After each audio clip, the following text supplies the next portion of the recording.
Good evening, everyone. I'm going to call this meeting to order February 4th, 2025, the City of Sebring City Council meeting. Y'all stand with me. The mayor is going to lead us in a prayer and a pledge. Please bow with me. Lord, thanks once again for the wonderful city that we live in. We really appreciate the staff and all they do for the city and keep it running. We ask you to watch over our first responders and lay hands over them and watch them as they do their work and protect us from all tragedies and other events. We ask that you watch over all of our citizens as we move through the year. We pray for the individuals that are caught between fires and snow and wind and rain and tragic accidents that have happened here in the last several months. We ask that you watch over all of them and guide them to where they can once again enjoy peace and tranquility. We ask that all we do in your name, Jesus Christ. Amen. Amen. Pledge allegiance To the flag of the United States of America and to the republic for which it stands, one nation, under God, indivisible, with liberty and justice for all. Great. Thank you for that. Ms. Haley, can you call the roll, please? here. Here. Here. Here. Stewart. Here. Here. All right. If anyone from the audience has an item they would like to discuss that is not on the agenda, you can fill out one of the forms on the front table here, hand it in to Clerk Haley, and we will get to you later in the meeting. Mayor's report. If y'all haven't heard, our HGTV premiere is March 9th at 8 o'clock, so it's kind of exciting. We thought we'd see it come the end of April. We're kind of hoping it would. We've got a lot of plans that are in place that we had to change and move out, but it's going to be pretty exciting with all they've done. And if you've been downtown, there's actually been a lot of foot traffic now where people from out of town, from all over really are coming and seeing what's happened. But it's really exciting and got a good crew headed by Casey Wall and Christy Vasquez and Tennille and actually are involving Lake Placid and Avon Park in preparation for it so we can all work as one county and promote the county itself, not just what the HGTV did, but all the other assets that we have. So it's really exciting to see that coming. We actually had an interview with a couple from Germany that have a travel magazine that came to Highlands County and wanted to see what was going on. They've heard a lot of buzz about it, so they're doing a big article on it. So it's being seen, and it's really kind of neat to see. We want to just ask your blessings for Carl Hoagland, Chief Hoagland.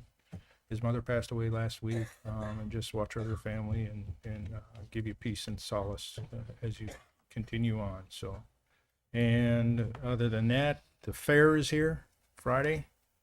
So if you all want to ride the rides, go. There's half price armband day on Monday, Tuesday. But so it'll be quite busy here coming up next week, and then we also have the races coming up in March, right around the HGTV reveal, and then right after that is the race. So it's going to be a pretty busy couple months here that we're going to see. But last but not least, and actually the most, we have been fortunate to have Sebring that was started in 1912. We've got a lot of businesses and organizations and institutions that have been here 100 years plus, and tonight we get to pre-celebrate the Temple Israel of Highlands County, which is having a celebration this coming Saturday, the week from Saturday, the 15th. So I've got a proclamation here I'd like to read. Mary Ann or Lisa? You Lisa? No, Julie. Okay. Or Julie. Julie. That's it. Julie is the president, right? I am. I think forever. Never ends, right?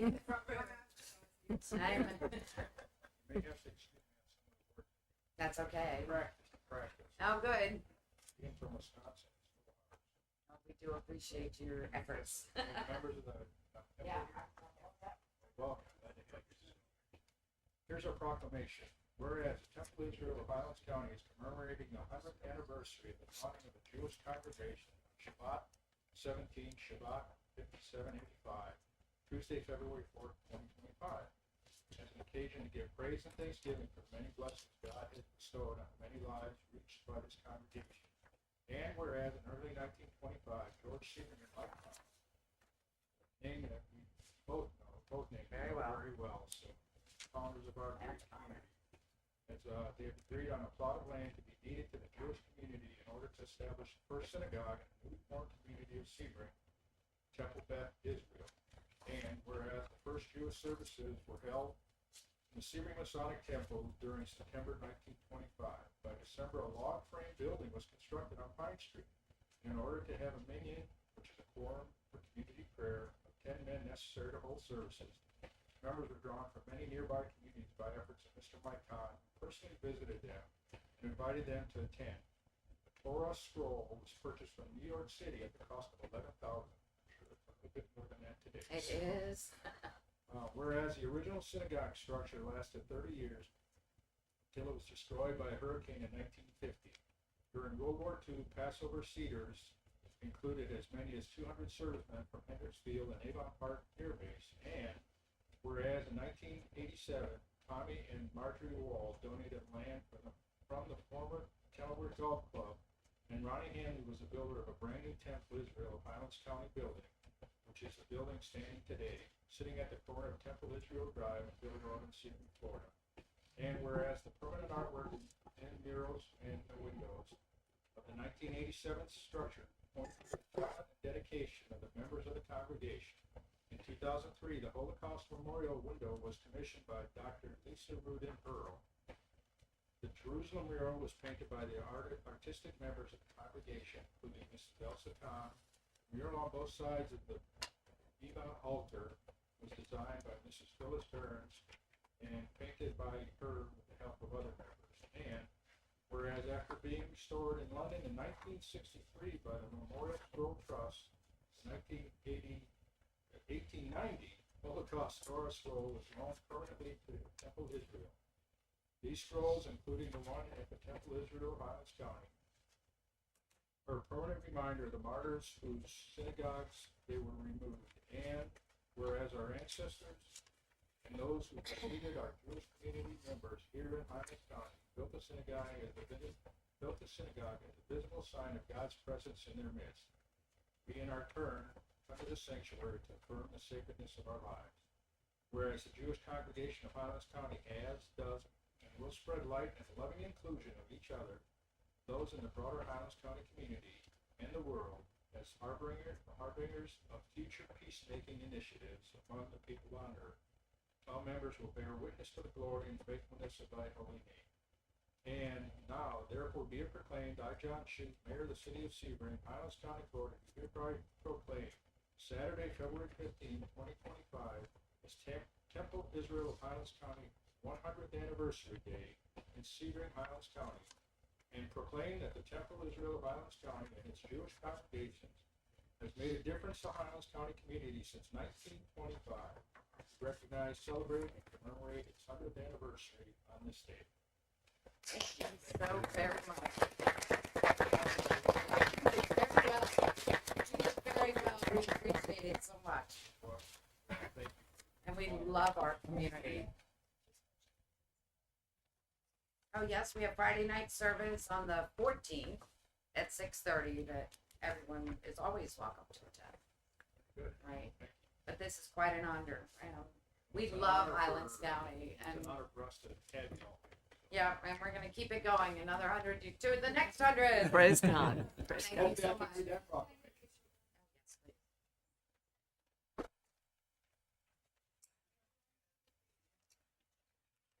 Thank you so much. Appreciate it. Thank you all. You're very welcome. That's all I have. That's it. That's it. Any oxygen? That was well worth it, let me tell you. It's Thank a lot of history. It is a lot of history. All right, council members report. Mr. Carlisle. Yeah, we think about first responders as the police department, fire department. But this past week, there was an issue out at Highlands Homes, no water. So I would have to say our water department was their first responders at that time. And all of our city employees Steve and his crew, they all show up when needed, you know, and not taking away from the police and fire, but I think our city shows up. Police, fire, water department, street sanitation. We have a good community, and I just want to thank everybody that works here for doing a great job. Even the city employees of this building do a great job. Ms. Mendel. Good evening, everyone, and so glad to have the members of our Temple Israel congregation, and to think it's been 100 years, and just so happy to be affiliated with the Israeli Initiative, and I look forward to coming to all of your celebrations on this weekend. It's going to be wonderful. So thank you for coming, and I just wanted to say too, as I look around the city and I see the headway we've made and the plans that we have tonight, even for some expansion, and the circle's looking great, and the restaurants there are booming, and the people are out on the circle, and we're just so glad to see Sebring prospering and growing, and it's my hometown, and I love it very much, and I'm so appreciative of City Council too, and the mayor, and Scott Nadlick has been a big part of looking ahead with plans for our city, and so that we can celebrate in the future things like our Jewish community and all the different communities here. So praise God for Sebring, Florida, and I'm so grateful to be here, yes, and have a peace and safety here in our hometown. So thank you, Lord. That's all. All right, thank you. I've got two quick things. First one, shout out to Steve Kramer of Public Works and his crew for the erection of a new canopy at Charlie Brown Park. It's huge, looks awesome. My son can't wait to check it out. It's going to be a big difference to that playground. The next one is I wanted the rest of council's opinion on something. I've been talking to Chief Hoagland, to Scott, to Bob Swain, to Joe Romanek in code enforcement about a code enforcement issue that I think the city should update its policy on. And the issue is we've got, and I'm sure you guys have seen it, some long-term code enforcement buildings that once they go through the process and they don't address it, you know, it gets a lien and fees continue to incur, and nothing happens until that building basically changes hands. And then the new owner will come to code enforcement and settle it up and try and get it fixed. Right now, there's no real policy to update those people who are continuing to incur fees. And there's no policy about actually foreclosing on those liens at any point. You know, it has happened, but it's a little more haphazard. My thought in these conversations was to at least start tracking and then updating the owners of these buildings who are incurring these fees on at the very least a yearly basis, to let them know your fees are still incurring. This is what the balance is. Please call us and meet with us so we can get this resolved. And then have maybe at a certain deadline send another warning where if it's not resolved, we'll pursue foreclosure. And then the nuclear option would be to actually do that. The goal that I have with this is not to actually foreclose on anyone, but just to push some of these owners who, some of them might quite frankly forget that there are still some code enforcement issues that need to be resolved. I think we've all seen it with some of, old buildings like the Santa Rosa was a good example of that. That's now gone. It incurred hundreds of thousands of dollars of fees.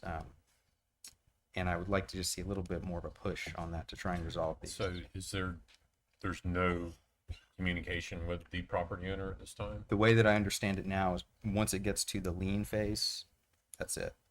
I think Carl's going to comment on it. Okay. And my ask was to ask staff to just help us craft a system to be a little more proactive with this. Yes, sir. Good evening, Mayor, Council, Staff, Chief Hoagland for the record.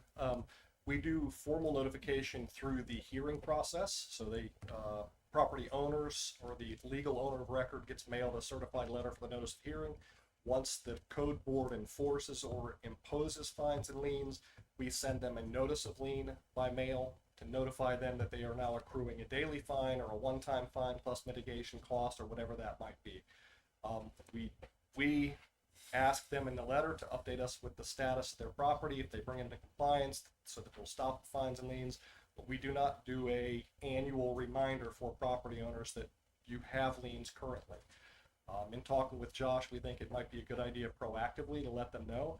The issue I think we're going to run into long-term, though, is we can't do anything with the fines and liens except under two circumstances. The property owner can apply for a lien reduction once the property is in total code compliance and all taxes have been paid, or the property owner or prospective buyer can apply for an estoppel, which pushes a pause on fines and liens that are accruing a daily fine in order to bring it into compliance and pay outstanding fines and liens within 90 days.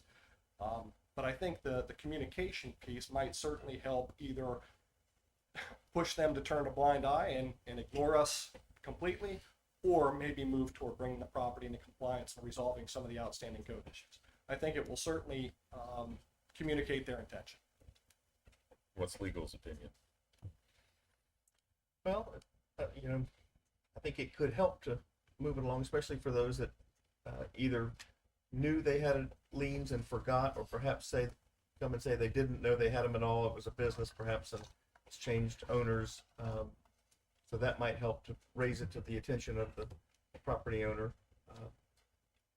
And there are some that really have no desire to get around to fixing whatever the problem is, and it is an eyesore in the area where that property is. And In an extreme case, the foreclosure auction, what does that look like? just like foreclosing any other lien, like foreclosing a mortgage, they would lose title to it. If we cannot foreclose a code enforcement lien on homestead real property, but we can on non-homestead real property. And code enforcement liens on a piece of property owned by someone act as a code enforcement lien on all real property owned by that same person or entity in the county. So the lien can have a pretty wide-reaching effect. Got it. Okay. And again, so my intent is not to Right. actually do that. Yeah, It's yeah. just to give it a little teeth But for it them needs to to be actually. figured out Correct. if it's gonna be in there. Right. I sat on the code board for 8.5 years, and there are people that just will not pay. They don't have no intention to pay. What we're finding with a lot of our liens recently is people don't take action to resolve them until there's a financial component to it. As an example, a property owner wants to get a loan against the property that's collateralized, and a title search reveals that there are fines and liens in place. Now there's a sense of urgency to get that resolved. Or they have a pending sale of the primary residence or business, or a property that has cross-attaching liens, and now there's a sense of urgency to get it resolved because the sale's being held up again through title search. So they just need some motivation. Typically, that motivation is financial. The one concern I have, and legal would certainly be able to clear this up, is if we do end up in a position where we're going to pursue foreclosure and we're foreclosing properties with significant fines and liens in place, code violations in place, and quite frequently these are building zoning fines and liens and code fines and liens, what responsibility are we going to have to rectify all that before we would liquidate or move the property off of our inventory? I don't know what that looks like. Depending on sort of a case-by-case basis, sometimes we would be demolishing whatever structure there might be remaining on the property. Oftentimes, the adjoining neighbor might like to buy the property with the idea that at least if you put it in somebody else's hands, maybe it'll be put to productive use, or at least not be quite the eyesore. But I think the fines are reduced way too much. I don't disagree. Well, and I think that might be why some of these property owners don't care, because they see, well, I can still sell it and the new owner will pay a fraction of that. Yeah, It'll be very resolved. fractional. So that's why I want to figure out something, and I want you guys to tell us what that something should be, but to push it along so that we don't have, and I think for me it's predominantly commercial, but it happens on residential rentals too, where to your point they just don't care, and it's bad for the city to leave those properties in a wreck. Do we have an estimate of how many are outstanding right now under liens? I would not hazard a guess. We have millions of dollars worth of liens that are outstanding. They expire after 20 years. So you could have a property accruing $100, $200, $500 a day for up to 20 years. Is this something that could be done retroactively so that the properties that already have liens on them? Oh, sure. Okay. The lien reduction piece is a little bit tricky. So if a prospective buyer approaches the city with a potential lien reduction, we try to utilize the lien reduction to incentivize the transfer so that we get the property to somebody who's going to take care of it. There's no prohibition, however, that the property owner themselves, under the idea that they're going to sell the property, can approach the board and request a lien reduction as well. We try to treat everybody equally. We don't want to be punitive in one regard and offer an advantage in another, and that's a difficult game to play. Sometimes lien reductions are extremely significant. You'll see $250,000 down to $5,000-6,000. Have we had successful cases where we foreclosed and been able to clean up the property that way? We have had two that I can recall. It's very rare that we took that step.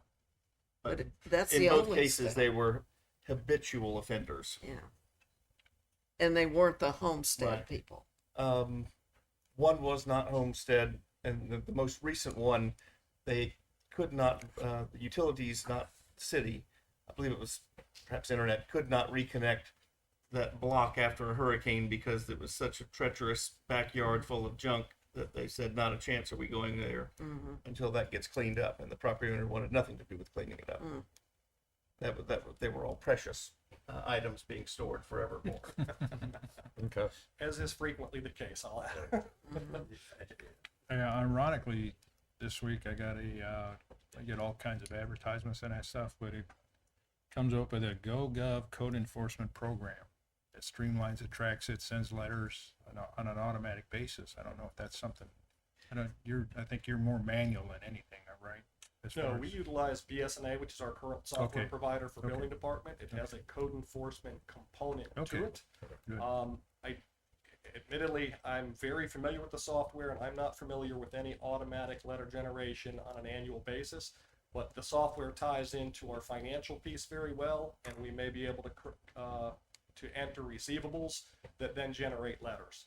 It's something we can accomplish. We'll just have to figure out. Okay, this is kind of funny that I just got this. Google heard you talking about it. Check your That's what it property. is. And I don't have Alexis at the house, or Alexa, whatever her name is. So. Well, I'd like to see that at least going out once a year at the minimum. That's a good idea.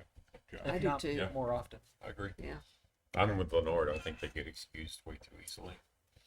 Well, I mean, I would be open to hearing some solutions about that too. Again, the whole point of this is I would like staff to figure out what is a way to give it a little more teeth so we can actually force these properties into compliance so they're not eyesores to their neighbors, for a decade All right. Or two. or two. Okay. So we'll just instruct staff and legal to give us some options. We'll see what we Come up with something. come up with something. All right. All right, Thank thank you. Thanks, Carl. Harrison. Yeah, on the consent agenda, we have a road management plan. Last week, I was able to attend a HR TPO meeting. Just bless for you. oh, it was a lot of fun. So the timing on this is really good, and I know Steve doesn't like to get any attention, so I definitely do not want to recognize Steve for his work. Same thing with Jared to put this management plan together. I did not know this, but Highlands County receives a massive amount of funds for restructuring and repaving roadways. So having this road management plan is really going to help us get some grants and get some funding. So again, I do not want to say thank you to Steve. Thank you, Jared, for the work that you did. Very big, good thing for the city. And it's been a long time coming to update this, so that was very good. Good work, Jared, and the other fella, Steve, that doesn't want to be Who recognized. wants to rename nameless? All right. Thank you. All right. Moving on to the consent agenda. Any questions or comments on the consent agenda? Make a motion to accept the consent agenda as proposed. Second. That includes AG as well. Yes, including AG. Including 8G. Oh. It was added. Just added in. All right. Hold the board, please. Yes. Yes. Yes. Yes. Yes. All right. We have no old or new business, no business from the audience. So on to the attorney. Agenda item 12A is a proposed annexation escrow agreement. As your agenda item summary states, we have an existing agreement with this mobile home park. They have asked for us to have a new annexation escrow agreement that extends out the time period to 2029 to give them additional time to work with their lender. So the staff's initial assessment staff does not believe would be appropriate to annex that property in the near term, so pushing it out to 2029 does not appear to have any concern for the city. Okay. Anybody have any questions on this? Anyone from the public? I'll entertain a motion. Make a motion that we, accept the staff recommendation, council approve the escrow agreement as presented. I second it. Haley, pull the board, please. Pull the board, please. Carla, Yes. Avery, Yes. Mendel, Yes. Stewart, Yes. Bishop. Yes. All right. Then 12B. 3 years ago, the city entered into an agreement with the entity that's developing the mobile home park on Little Redwater. They, as part of their work with the county, need to donate land for additional right-of-way to serve that. And the county, when it receives the land, does not want to have the development agreement shown in the title. And so they're asking for a partial release of development agreement for the portion of the property that the developer is giving to Highlands County. We think it is appropriate to agree and approve the partial release as presented. Anybody have any questions on that one? Anything from the public? I'll entertain a motion. Make a motion that we approve partial release as presented and authorize council President Bishop to execute the partial release and deliver it to the developer. Second. Pull the board. Carla, Yes. Avery, Yes. Mendel, Yes. Stewart, Yes. Bishop. Yes. All right. Mr. Natelick, you're up. Good evening, council. Agenda item 13A is a long-awaited contract for purchasing a parcel of land that potentially will be a future compound for public works and utilities departments. Take a look at the map I have here.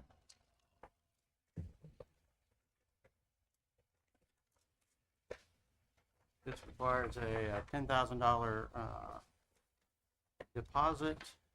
Inspection period is 90-day inspection period. Purchase price is $23,000 an acre, so it's approximately $690,000. We'll come up with a final figure based upon final survey. There's one of the pieces of the parcel. This is the other piece. This is the third piece of that parcel. As you can see, it's bounded by Sunnyland, Martin Luther King, Bossy Watson, and essentially Grapefruit Avenue. Mr. Macbeth is in the audience. If you have any questions for him.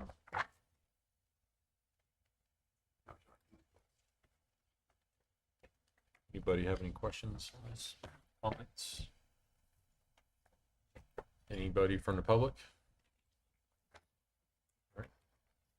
I'll entertain a motion. Make a motion we approve the attached contract as presented and instruct the city attorney, city staff to perform any necessary actions during the inspection. I second it. All right, pull the board, please. Carla, Yes. Avery, Yes. Mendel, Yes. Stewart, Yes. Bishop. Yes. All right, next up. Agenda item 13B is another contract for purchase of what everybody might know as former SunTrust property here on West Center. Some folks probably in the audience know it as Huntington Bank, and I think others might know it as what, First National? Is that correct? First Home Federal. Home Federal. Yeah. The earnest money deposit on this parcel is $15,000. The inspection period is 75 days. Purchase price is for 1.4 million. And there's a closing date of 30 days after the inspection period expires. This property, from our perspective, may be utilized for future administrative offices. And along with it is a rather large parking lot that could ultimately be used for public parking in the future. Maybe way down the line, sometime at some point, maybe construction of a parking garage, if that ever became necessary. Mhm. I really think this is the last big piece of property that's adjacent to our downtown, and I think that's, as we grow, you know, we kind of stay focused on what's happening now, but I think you're gonna see Central Florida, not just us, but all Central Florida. It's attracting a lot of people are coming here that eventually, and if we want our downtown to prosper, people don't want to walk a mile to get downtown and to find a parking space farther out, you know, Fireman's Field or something like that that we could utilize. I think this is probably a good future purchase. Also with administrative offices, we had looked at Old Wachovia building a few years ago to moving in there. This structure is a much more workable structure as office space. It's wide open. It's more usable, I think, and I really think we've got to start really planning. That's what we did with the Macbeth property. At some point in time, you know, we've got, and actually now there's issues that we have that we've got to have structures that protect equipment, protect inventory that we have. So we got to do a little planning here, and I think it's not going to get any cheaper. Stuff just keeps going up. So, but I think it's a needed purchase actually. So, and yeah, go ahead. it just, you know, and if we don't utilize the building, at least we have the parking space.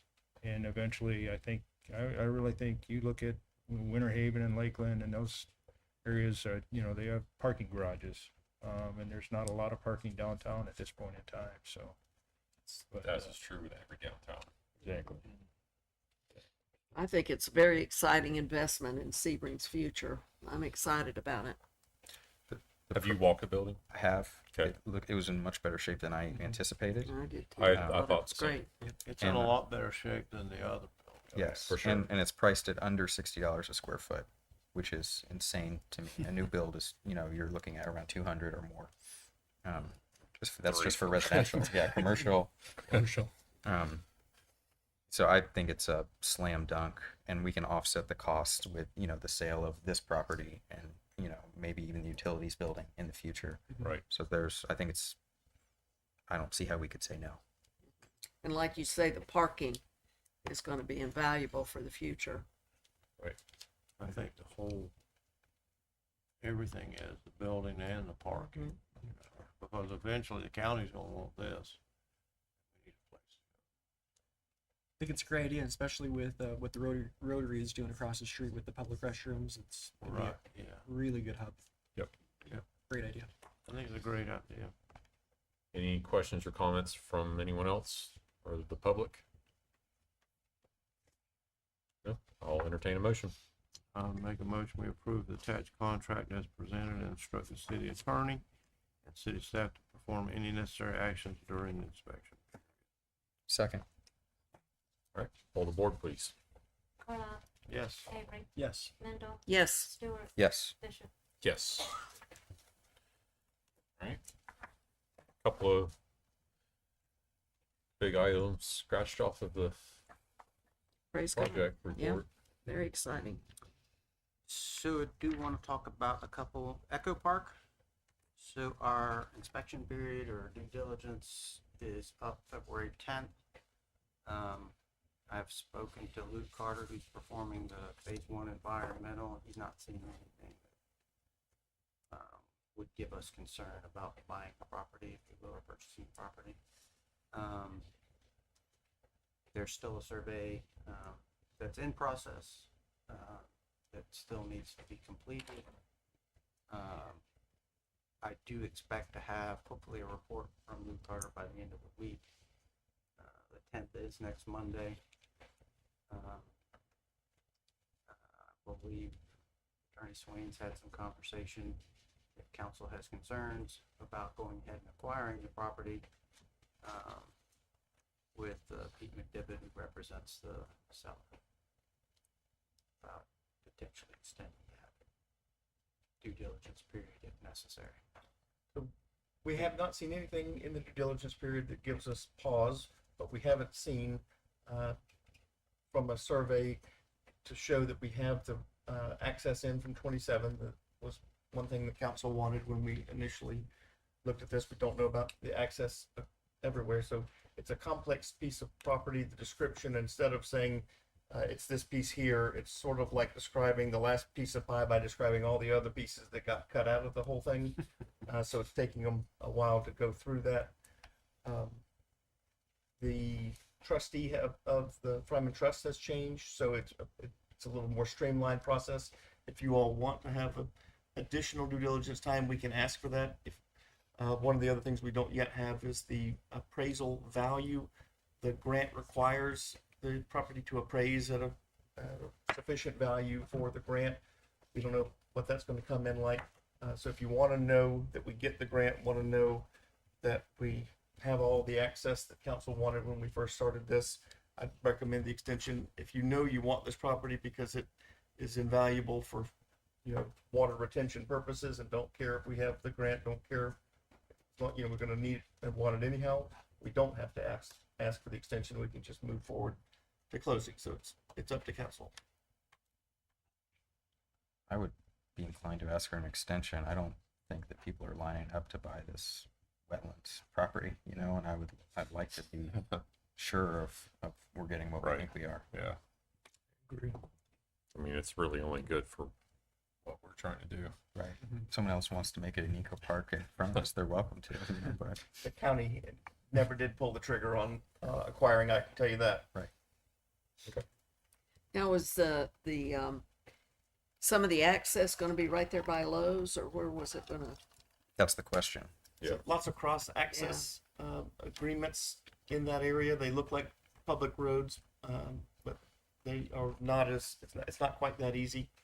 So our contract provided for a 50-foot wide access easement across the southerly portion. It has access from the east side through the neighborhood, but I think everybody has some measure of concern about having significant additional traffic in from the east side. So, That, and we get the red light right. from the Lowe's Yes, sir. side. Are you asking for an extension? I'm not clear what you're asking. Are you asking for an extension for the, Yes. okay. Yes, ma'am. Council is asking me to do that. I agree with Josh. I don't think there's people running out there wanting to buy that, because it's nothing but a buck. Yeah. Right. It's very wet. All right. Okay, second item I wanted to deal with was Lakeview Water Sports Agreement.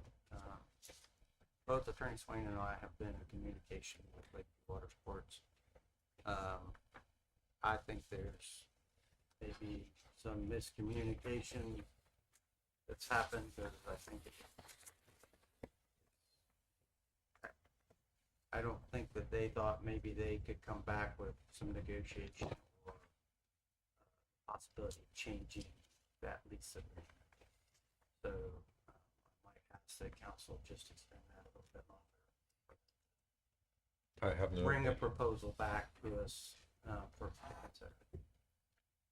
That's something. I don't have a problem with that. I'm just not able to hear because I can't hear what he's asking council to do. I don't hear what you're saying. An An extension. Sorry. We gave them a deadline of Yes, January sir. 31st. So he's asking council to They do have an not extension. responded because they were unaware of something. So Okay. it appears that we're going to give them an extension. I don't have a problem with that. It doesn't really change. And just so Anything council we knows, done. you will likely see if it comes back, it'll be in a different form than what was presented. So we don't know exactly where Scott has asked them to detail what it is they would like to do there. So just know it may not be in the exact same form that you previously approved. Bob, what's a reasonable extension? Is that we're looking first meeting next month? Do we need more time? What do you need to work that out with those two? I would say a month, Okay. if that's all right. Certainly council can just pick whatever date it would like to, but we have not yet received what they described as their revised business plan. Okay. Yeah, I would say, I mean, I would like to see a month extension and go from there. So hopefully we can get something on worked out and not drag it on longer 1 than we month need or to. 30 days, because we're in February. So, first meeting next month, if reasonable. Fourth meeting in March. Yes. It's March 4th.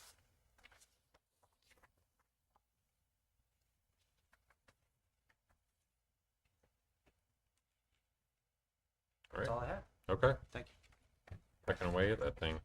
So my idea, whenever I developed this idea with Scott, was that the president, whoever that is at the time, being that they aren't liaison to many, if none, that the president would develop this project report. So, I mean, going forward, whoever, we're not far off from that process. So that was just my idea. All right. Ms. Haley, you're up. I'll take these for the payment of bills, please. So moved. Second.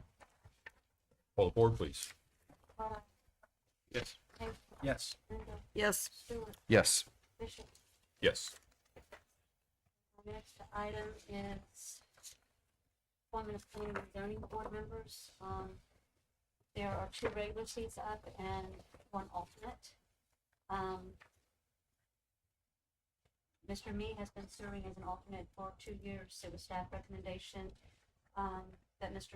Mee be appointed to fill the vacancy of Mrs. Kolbashatz, who has just, will be Step down. starting her term and stepping down from this to serve her term on city council starting April 1st. So she went ahead and stepped down from this board, so that position could go ahead and be filled. So staff was suggesting that Mr. Mee, since he's served as an alternate for 2 years, be appointed to fill the full term of Mrs. Kolbashatz, which leaves 1 regular position open, and that's to fill the unexpired term of Mr. Mike Waldron, which will expire December 31st, 2025. And then there would be a alternate position open. So, council wants to approve the appointment of Mr. Mee as presented, then we would need to vote on the other regular position and, the alternate. So I So guess the first thing is, at this time, we will seek a motion to approve Mr. Mee. Okay. Does anyone want to put forth a motion? I'll make a motion that we approve the appointment of Mr. Mee as presented. So then he becomes the alternate? I mean, he fills, He fills one of the open. There are one 2 of the openings. So okay. Mr. Mee would take one, Gotcha. and then we vote on the 2 remaining. and then who, is there an alternate at that point, or We'll be selecting one of these as a as the full member alternate? and Okay, another so as an one will alternate. be the member and one will be the alternate. Correct. Okay, gotcha. Does anyone have a second? Second. Pull the board, please. this is For- clear, this is the appointment of Mr. Mee to the Correct. regular position vacated by Mrs. Kolbashatz. Yes, ma'am. Carlisle. Yes. Havery. Yes. Mendel. Yes. Stewart. Yes. Bishop. Yes. All right, and now we do the poll. Continue. Well, Continue. Okay. Yeah. I just want to say too, just so everybody's aware, I think we're in a great spot. That we really have 2 great candidates here, so it's in my mind, I just see this as a toss-up. Either Mr. Jenkins or Mr. Lee taking this position. It's going to be a benefit for the city and for P&Z. So thank you for wanting to contribute and to be a part of P&Z. Absolutely. Okay, now we'll read the names in alphabetical order. The person receiving the most votes will serve as the regular voting member. The other person will get the position as the alternate. Okay, so Mr. Jenkins' name is first. Carlisle. Pass. Havery. Pass. Mendel. Pass. Stewart. Yes. Bishop. Pass. Okay, so Mr. Lee, Garrett Lee. Carlisle. Yes. Avery, Yes. Mendel, Yes. Bishop. Yes. So just to be clear again, Garrett Lee will serve as the other regular member to serve out Mr. Waldron's term, which will expire December 31st, 2025, and Mr. Aaron Jenkins will serve as the alternate. Very good. All right. Thank you, everyone.